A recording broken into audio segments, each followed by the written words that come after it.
Quem está preparado para ver o rei aí? Dá um glória a Deus. Ninguém está preparado não, irmão? Misericórdia. Quem está preparado para ver o rei? Dá um glória a Deus. Pensei que não tinha entendido a pergunta. Você não está preparado não, irmão? Então vamos entrar na palavra. Vamos nos aprofundar nessa palavra, que eu sei que Deus vai falar com você. E você vai sair daqui essa noite preparado ao chamado do rei. Amém? Abram sua Bíblia em Gênesis, capítulo 40. Uma história bastante conhecida, que fala de José. José para mim é um grande exemplo. Um grande exemplo de perseverança. Um grande exemplo de servo. Um grande exemplo de homem de Deus, de jovem de Deus. Um grande exemplo a ser seguido, devido à sua forma de ser, de agir, e devido à sua sinceridade. O que mais me chama a atenção nessa passagem é a sinceridade a qual José teve com aqueles homens. E muitas vezes Deus fala assim, fala isso, e a gente, mas Deus, se eu falar isso, essa pessoa vai ficar com raiva de mim. Se eu falar isso, Deus, essa pessoa vai brigar comigo. Mas Deus não quer saber, irmão, a reação da pessoa. Deus quer que você cumpra aquilo que Ele mandar você falar, aquilo que Ele mandar você fazer. Todos acharam? Gênesis, capítulo 40, diz assim. Essa minha versão, a NVI, ela é um pouco atualizada, eu gosto muito dela, mas todos sigam conforme está escrito na sua aí. A minha tem um título: José explica 2 sonhos. Vamos ler hoje bastante a palavra. Passado algum tempo, o rei do Egito foi ofendido por 2 dos seus servidores, isto é, o chefe dos copeiros, que era encarregado de servir vinho, e o chefe dos padeiros. O rei ficou furioso com os 2 e mandou que fossem postos na cadeia que ficava na casa do capitão da guarda, no mesmo lugar onde José estava preso. Eles ficaram muito tempo ali, e o capitão deu a José a tarefa de cuidar deles.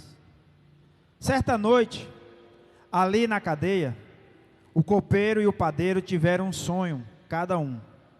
E cada sonho queria dizer alguma coisa.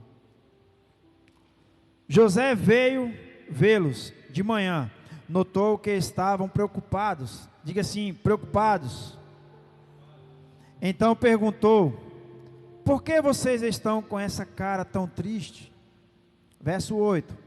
Eles responderam: cada um de nós teve um sonho, e não há ninguém que saiba explicar o que esses sonhos querem dizer. É Deus quem dá a gente a capacidade de explicar os sonhos, disse José. Vamos, contem o sonho. Então, o chefe dos copeiros contou o seu sonho, e ele disse: sonhei que na minha frente havia uma parreira que tinha 3 galhos. Assim que as folhas saíam, apareciam as flores, e estas viravam uvas maduras. Eu estava segurando o copo do rei, espremia as uvas no copo e o entregava ao rei. José disse: a explicação é a seguinte: os 3 galhos são 3 dias. Daqui a 3 dias o rei vai mandar soltá-lo. Você vai voltar ao seu trabalho e servirá vinho ao rei, como fazia antes. Porém, quando você estiver muito bem lá, lembre de mim e, por favor, tenha a bondade de falar a meu respeito com o rei, ajudando-me assim a sair desta cadeia. A verdade é que foi a força que me tiraram da terra dos hebreus e me trouxeram para o Egito. E mesmo aqui no Egito, não fiz nada para vir parar na cadeia. Quando o chefe dos padeiros viu que a explicação era boa, disse: eu também tive um sonho. Sonhei que estava carregando na cabeça 3 cestos de pão. No cesto de cima havia todo tipo de comidas assadas que os padeiros fazem para o rei. E as aves vinham e comiam dessas comidas. José explicou assim: o seu sonho quer dizer isto. Os 3 cestos são 3 dias. Daqui a 3 dias o rei vai soltá-lo e vai mandar cortar a sua cabeça. Depois o seu corpo será pendurado num poste de madeira, e as aves comerão a sua carne. 3 dias depois o rei comemorou o seu aniversário, oferecendo um banquete a todos os seus funcionários. Ele mandou soltar o chefe dos copeiros, e o chefe dos padeiros deu ordem para que viessem ao banquete. E aconteceu exatamente o que José tinha dito. O rei fez com que o copeiro voltasse ao seu antigo trabalho de servir vinho ao rei, e mandou que o padeiro fosse executado. Porém o chefe dos copeiros não lembrou de José, esqueceu dele completamente. Irmãos, é uma parábola bastante conhecida, a qual nós, se não já ouvimos falar, já lemos, já passamos na Bíblia para ler isso, para falar, alguém já falou sobre essa passagem, já assistimos filme, alguma novela que está tendo na Record de José, que fala sobre isso. Quando nós paramos para olhar o passado de José, é algo bem interessante. Como ele falou ali: eu não fiz nada para estar aqui. Me tiraram à força da casa do meu pai. Me trouxeram para o Egito de uma forma a qual eu nunca pensava vir. E quando eu pensei que tudo estava começando a ficar bom, veio uma abençoada da mulher de Potifar e me acusou, hoje eu estou aqui. Ou seja, o que eu quero falar para vocês? José não planejou nada daquilo para a sua vida, mas o plano de Deus era outro para a vida de José. O plano de Deus era totalmente diferente daquilo que José pensava, aquilo que José sonhava, aquilo que José colocava na presença dele. Mas o que José fez em vez de murmurar, de reclamar, de se autoflagelar, de se autocolocar como vítima, que tudo é comigo, não, as coisas ruins só vêm para mim, é porque eu estou passando por isso, é porque eu estou passando por aquilo, é porque minha vida está assim, minha vida está assado. Em vez disso ele confiava. Essa era a grande diferença de José. Ele confiava que tinha um Deus que prometeu a ele que ele ia comer e beber o melhor dessa terra, que ele era a promessa de Deus em cima dessa terra. E muitas vezes a gente está se frustrando, a gente não está se preparando, a gente só está olhando a circunstância, a gente só está ficando preocupado com o problema. Ah, pastor, então não vou preocupar mais não, né? Não estou falando isso, irmão. Não tem esse que não se preocupe ao ver seu filho caído, ao ver seu esposo num caminho que às vezes você queria que tivesse aqui hoje, essa noite com você, sua esposa. Não tem esse que não se preocupe. Mas o que José fazia, além de se preocupar, ele acreditava e olhava com os olhos da fé. Ele acreditava e sonhava com os olhos da fé. E aquilo que me chamava mais atenção aqui na hora que José fala, irmão, é o que Deus mandou ele falar. Ele falou sem ter medo de errar, porque não foi ele que falou, foi Deus que mandou ele falar. E muitas vezes Deus manda você falar algo para alguém, muitas vezes Deus fala assim: não põe a mão onde você não está sendo chamado, tá bom? Muitas vezes Deus olha assim e fala assim: deixa que é meu trabalhar na vida da pessoa. E a gente às vezes quer, não, eu tenho que fazer isso, tenho que fazer aquilo, porque senão a pessoa vai pensar o que de mim? Ah, por que eu não ajudei fulano? Irmãos, só vá guiado pelo Espírito Santo de Deus. Não queira ser Deus de ninguém. Não queira você ser o Deus da pessoa e querer resolver a vida da pessoa. Eu estava indo ali ontem na roça e eu dei uma carona a uma vizinha. E eu conversando com ela, ela passou por um período muito difícil na vida dela. Ela fez tratamento, está passando por psicólogo.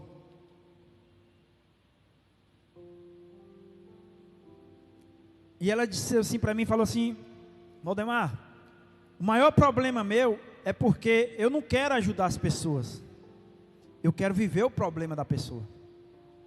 E isso acabou me matando.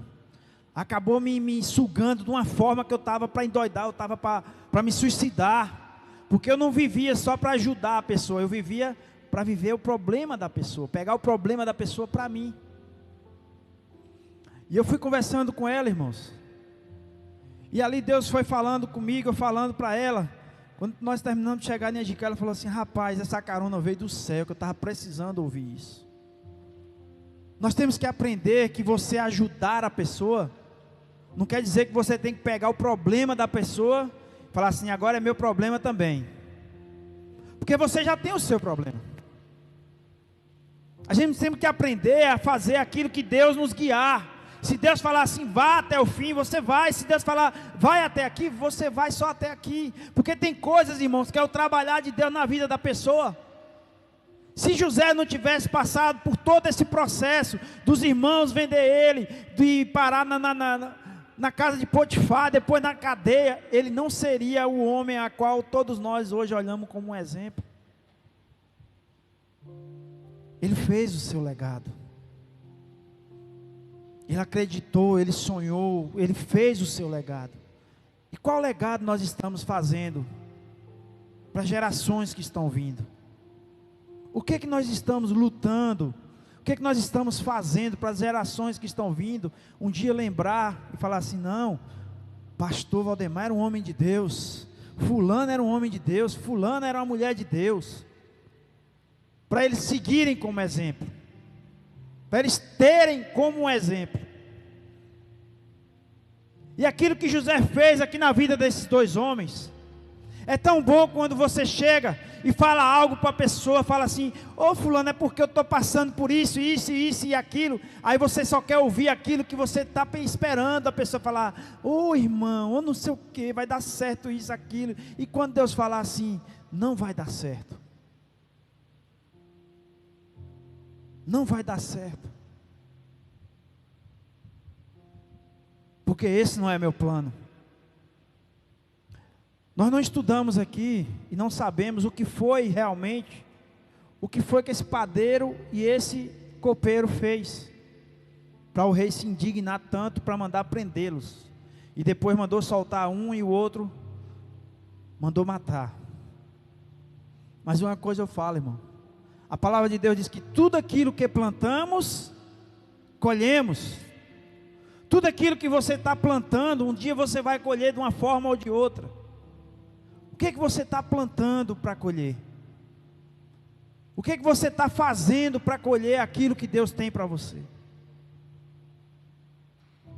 Hoje eu estava ali assistindo um filme, Uma Vida de Propósito, o nome do filme.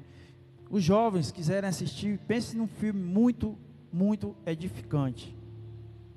Um propósito, uma vida de propósito. É uma história baseada em fatos reais, que aconteceu no ano de 1999 nos Estados Unidos, na cidade dos Estados Unidos, a qual 2 jovens entraram numa escola e mataram 12 jovens e uma professora.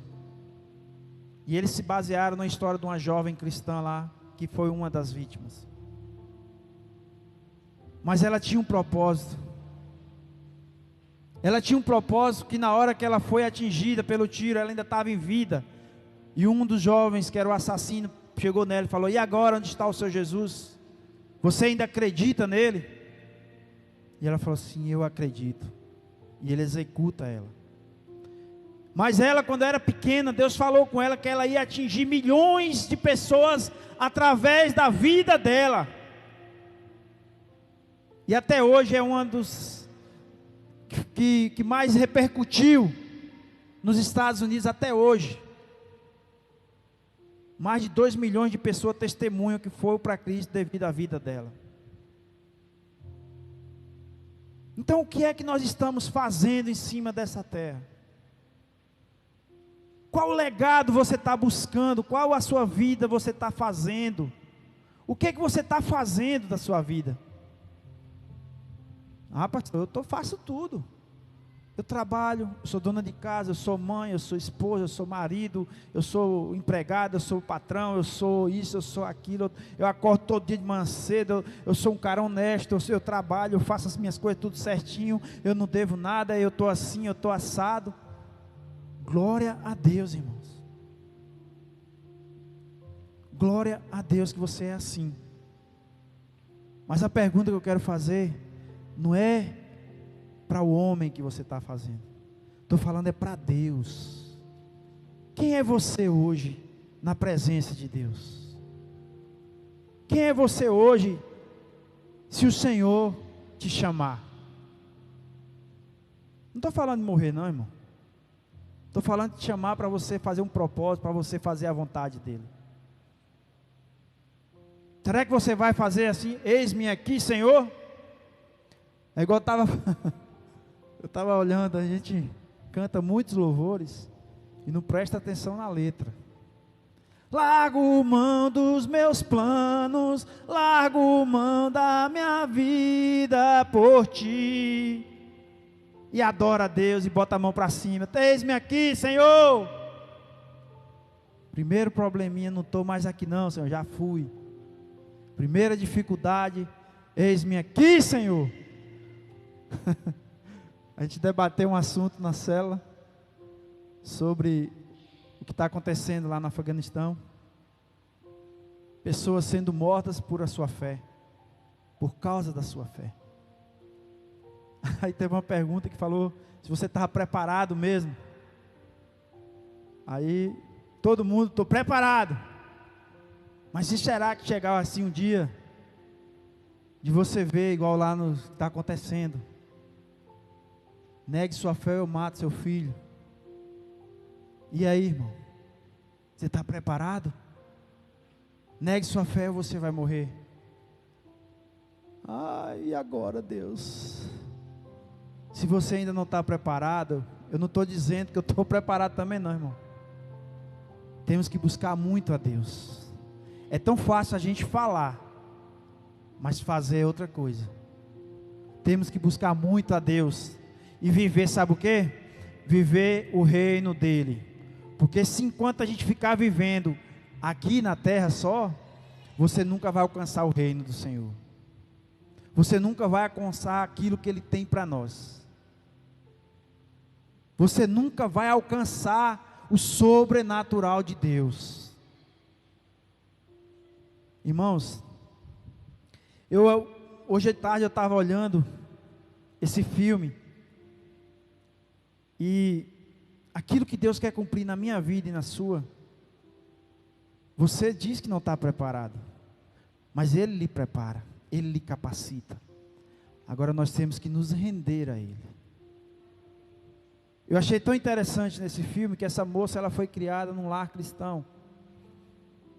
E ao chegar no período de 16 anos, 15 para 16 anos, começou aquela fase, que ninguém me nota, que os garotos não olham para mim, que não sei o que, e tanta coisa na cabeça dela. E ela apaixonou por um rapazinho da igreja, da escola, e ela foi para algumas festas devido a esse cara, e começou a participar de um teatro. Ou seja, ela começou a se encher das bandejas a qual Satanás coloca na mão de todos nós, os desejos da carne. E ali ela se decepcionou de uma forma tão grande com ele, e ela foi para os pés do Senhor. Ela voltou para os pés do Senhor. E um dia Deus falou com ela que o que Ele tinha prometido para ela, quando ela tinha 8 a 9 anos de idade, Ele não tinha se esquecido. E ela se derramou na presença de Deus de uma forma tão sobrenatural, que ela decidiu fazer a diferença. E fazer a diferença é fácil, irmão? Aí tem momento que ela testemunhava que ela estava no meio de multidões e parecia que ela não estava no meio de... que ela estava sozinha ali. Porque todos, a partir do momento que ela falou assim, eu sou uma serva, sou uma cristã, sou uma pessoa que teme a Deus, eu não vou mais me prostrar diante das coisas do mundo. A grande maioria que diziam ser suas amigas, seus amigos, seus colegas, viraram as costas para ela. E ela se questionava dentro de si: Deus, será que só eu sinto a tua presença? Será que só eu aqui nesse colégio? Sabe o que Deus falou para ela, irmão? Faça a sua parte. Faça aquilo que eu te chamei. O resto é comigo. Quem vai convencer você do pecado não é o pastor, não é seu irmão, é o Espírito Santo de Deus. E Deus tem lhe chamado e você simplesmente tem olhado para trás e falando: o Egito estava melhor. Faça a sua parte. O que Deus tem chamado você e você tem falado: não, Deus, eu ainda não estou pronto. Eu passei 5 anos assim, irmão. Deus me chamando e eu: não, Deus, calma aí, tá bom do jeito que tá, Deus. Não, Deus, eu já estou fazendo meu papel, eu ajudo, Deus, olha só, eu fico aí, quando o pastor viaja, eu fico à frente da igreja como diácono mesmo, tá bom demais, Deus, não, tá maravilhoso. Aí quando Deus arrochou mais, eu falei assim: pronto, então tá certo, Deus. Se você é para mim ser pastor, minha esposa tem que ser junto comigo, que minha esposa não queria de jeito nenhum. E eu: não, então é junto com a minha esposa, Deus. Eu não comecei junto com ela, então se for para ser pastor, eu quero ser junto com ela. Joguei a bola para ela. E ela pegou, irmãos, e aceitou. Eis-me aqui. Sou preparado? Nunca pensei isso. Mas Deus tem me preparado a cada dia. Deus tem me capacitado a cada amanhecer. Tenho meus defeitos, quem não tem? Tenho as minhas limitações, quem não tem? Mas eu tenho buscado do Senhor. Eu tenho buscado o Senhor para a minha vida. Assim como José buscava, eu creio, a todo amanhecer, ele deveria dobrar os seus joelhos e falar: Senhor, eu não estou entendendo nada. Eu não estou entendendo nada que está acontecendo na minha vida. Mas eu quero te dizer algo. Eis-me aqui. O Senhor é meu Deus, não só quando eu estava lá, vivendo, junto com meu pai, na mordomia da casa do meu pai, sem passar nenhuma privação, sem passar nenhuma necessidade. O Senhor é meu Deus, é aqui também, dentro da cadeia, dentro do cárcere, o Senhor é o mesmo Deus. O Senhor continua sendo o mesmo Deus, porque não é lugar que vai dizer quem é o Senhor na minha vida, não é situação que vai dizer quem é Deus na nossa vida. E ali José interpreta aquele sonho, irmão. E quando ele interpretou aquele sonho, ele falou o que para o copeiro?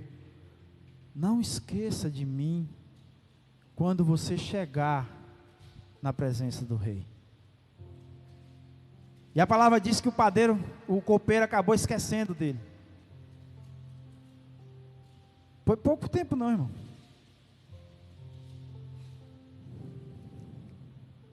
Não foi pouco tempo. Mas aqui continuando em Gênesis 41. Gênesis 41, versículo 10 diz assim: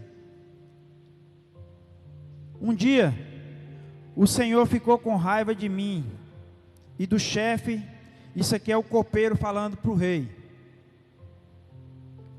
Vamos aqui do verso 9. Então o chefe dos copeiros disse ao rei: chegou a hora de confessar um erro que cometi. Um dia o Senhor ficou com raiva de mim e do chefe dos padeiros e nos mandou para a cadeia, na casa do capitão da guarda. Certa noite, cada um de nós teve um sonho, e cada sonho queria dizer uma coisa. Lá na cadeia estava com a gente um moço hebreu que era escravo do capitão da guarda. Contamos a esse moço os nossos sonhos, e ele explicou o que queriam dizer. E tudo deu certo exatamente como ele havia falado. Eu voltei para o meu serviço e o padeiro foi enforcado. Então o rei mandou chamar José, e foram depressa tirá-lo da cadeia. Ele fez a barba, trocou de roupas e se apresentou ao rei. Diga assim: ele fez a barba, trocou de roupa, tomou um banho bem tomado, botou a melhor beca, uma gravata, um sapatinho bem lustradinho e se apresentou ao rei. Como eu e você estamos nos apresentando ao rei? Como você está saindo da sua casa, do seu conforto, ou seja de onde for, para vir buscar a presença do rei? De que forma você está chegando aqui? De que forma você está olhando para Deus? De que forma você está analisando o que é Deus para a sua vida?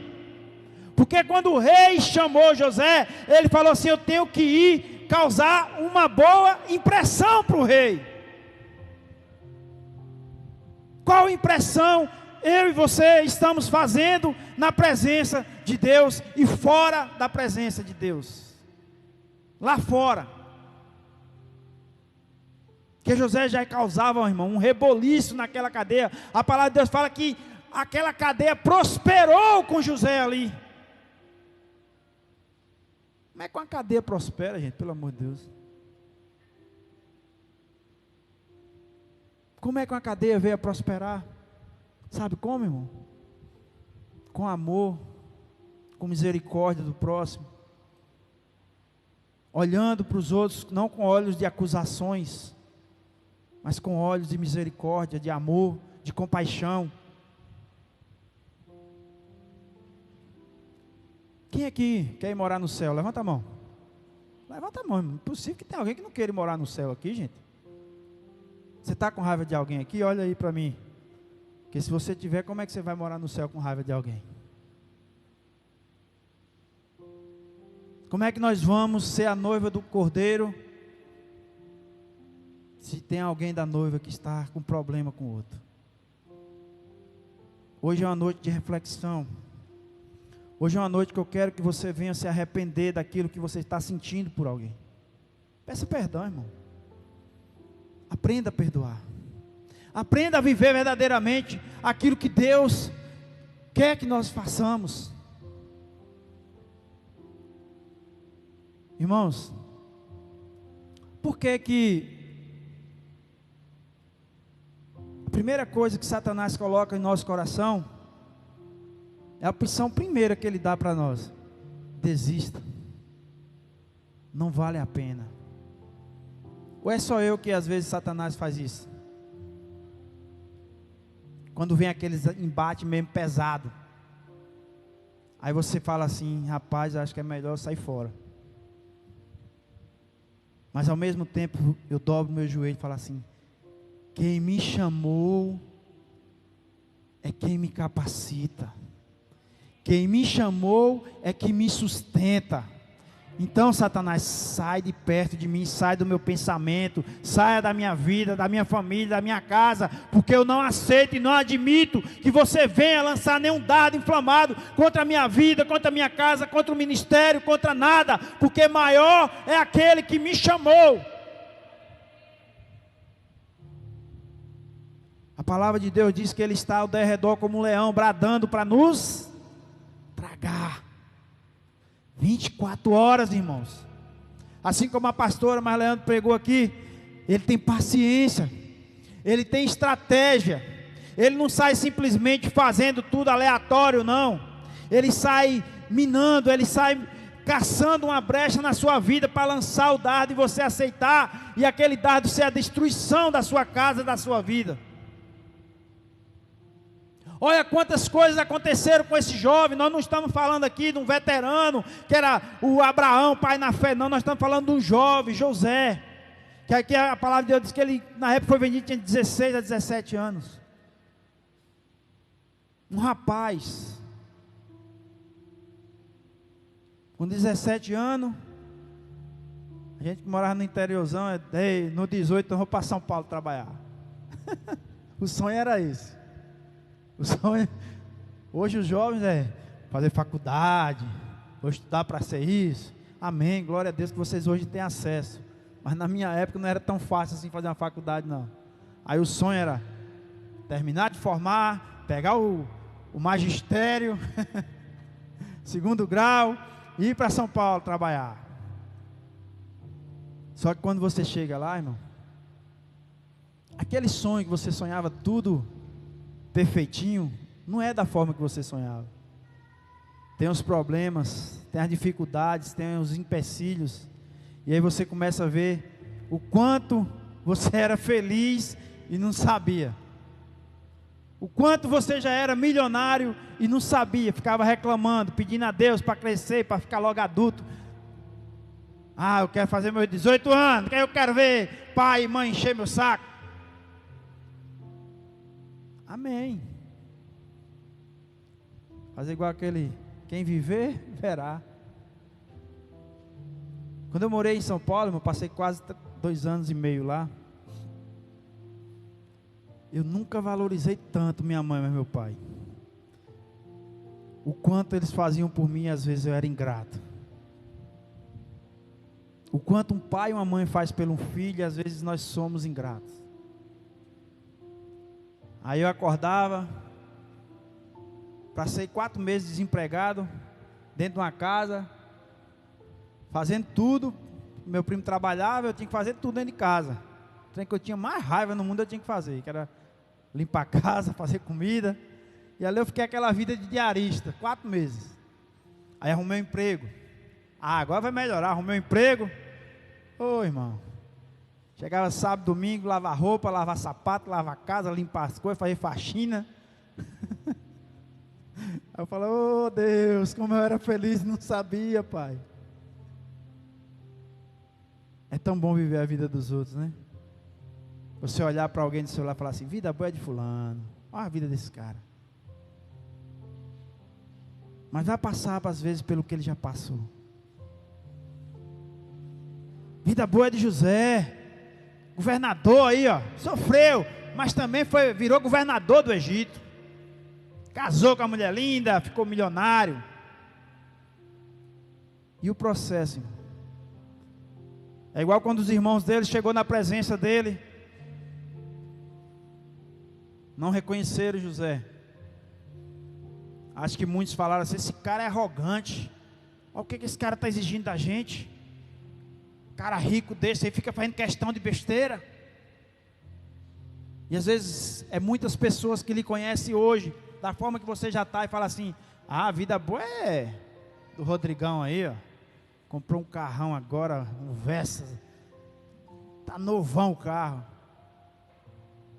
Mas quem conhece o Rodrigo sabe o processo que foi para ele chegar aí, né, Rodrigo? O processo, caminhar, o andar. Então é tão fácil a gente analisar a vida dos outros e olhar e dizer assim, a vida de fulano é que é boa. Mas irmãos, todos nós temos um processo. Eu um dia fui um jovem de 16, 17 anos, que eu ficava assim falando para Deus, o que vai ser da minha vida, Deus? Eu não tenho nada. Eu não tenho nada na minha vida. Fazer igual só tinha uma bicicletinha velha, que eu vendi para inteirar a passagem para ir para São Paulo. Então tudo isso, irmãos, é um processo que Deus requer algo de nós. Se hoje você veio aqui, é porque Deus ele quer que você saia daqui hoje convicto do qual é o seu propósito. Como você está se preparando ao chamado do Rei? Como você tem saído da sua casa para vir à igreja, da sua casa para ir trabalhar, da sua casa para qualquer lugar qual o Senhor mandar? Como você tem se preparado para mostrar para as pessoas Cristo na sua vida? Porque Cristo, irmão, não se mostra só com palavras, não. A palavra, ela convence, mas o que arrasta é o exemplo. O que convence as pessoas é o exemplo de vida que você leva.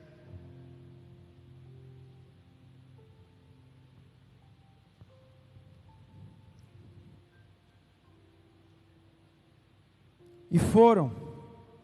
Então o rei mandou chamar José. E foram depressa tirá-lo da cadeia. Ele fez a barba, trocou de roupas e se apresentou ao rei. Deus, Ele trabalha de uma forma qual a gente nunca espera. Deus, Ele faz tudo na nossa vida de uma forma qual a gente nunca planejou. Mas Ele faz. Agora Ele quer saber se nós estamos preparados para se apresentar a Ele. Se nós estamos capacitados para se apresentar a Ele. O processo, irmãos, às vezes dói. O processo às vezes é tão dolorido, tão complicado. Pessoas que estão nos assistindo, pessoas que estão aqui, quantas madrugadas você já tem chorado, perguntando: onde está o Senhor? Pessoas que já pensaram em se suicidar, pessoas que não tiveram mais ânimo de vida. Quantas estão aqui, quantas estão nos assistindo nesse momento? Ninguém, irmãos, está isento de não acontecer isso na sua vida. A gente passa às vezes por alguma situação a qual você começa a orar e nem força você tem de orar. Mas quando o Senhor está no barco, Ele se levanta, irmãos, e a tempestade tem que baixar. Ele acorda do sono, Ele levanta e fala assim: epa, para aí.